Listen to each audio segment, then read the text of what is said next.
لوگو، اپنے پروردگار کی عبادت کرو جس نے تم کو اور تم سے پہلے لوگوں کو پیدا کیا تاکہ تم اس کے عذاب سے بچو،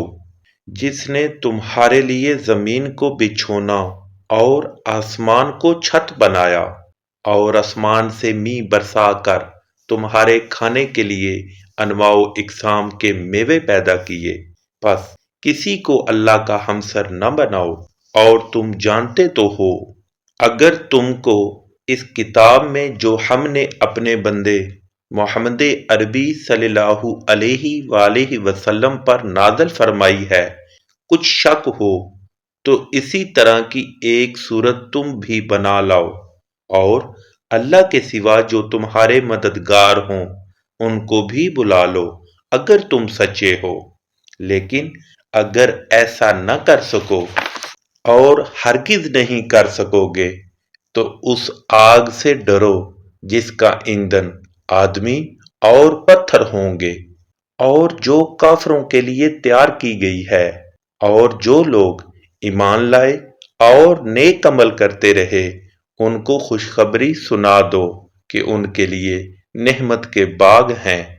جن کے نیچے نہریں بہہ رہی ہیں۔ جب انہیں ان میں سے کسی قسم کا میوہ کھانے کو دیا جائے گا تو کہیں گے یہ تو وہی ہے جو ہم کو پہلے دیا گیا تھا، اور ان کو ایک دوسرے کے ہم شکل میوے دیے جائیں گے، اور وہاں ان کے لیے پاک بیویاں ہوں گی اور وہ بہشتوں میں ہمیشہ رہیں گے۔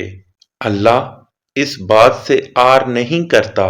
کہ مچھر یا اس سے بڑھ کر کسی چیز مثلا مکھی مکڑی وغیرہ کی مثال بیان فرمائے۔ جو مومن ہیں وہ یقین کرتے ہیں کہ وہ ان کے پروردگار کی طرف سے سچ ہے، اور جو کافر ہیں وہ کہتے ہیں کہ اس مثال سے اللہ کی مراد ہی کیا ہے۔ اس سے اللہ بہتوں کو گمراہ کرتا ہے اور بہتوں کو ہدایت بخشتا ہے، اور گمراہ بھی کرتا ہے تو نافرمانوں ہی کو، جو اللہ کے اقرار کو مضبوط کرنے کے بعد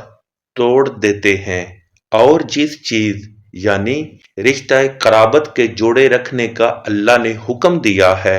اس کو قطع کیے ڈالتے ہیں اور زمین میں خرابی کرتے ہیں،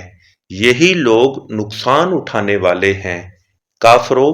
تم اللہ سے کیوں کر منکر ہو سکتے ہو؟ جس حال میں کہ تم بے جان تھے تو اس نے تم کو جان بخشی، پھر وہی تم کو مارتا ہے، پھر وہی تم کو زندہ کرے گا، پھر تم اسی کی طرف لوٹ کر جاؤ گے۔ وہی تو ہے جس نے سب چیزیں جو زمین میں ہیں تمہارے لیے پیدا کی، پھر آسمانوں کی طرف متوجہ ہوا تو ان کو ٹھیک 7 آسمان بنا دیا، اور وہ ہر چیز سے خبردار ہے۔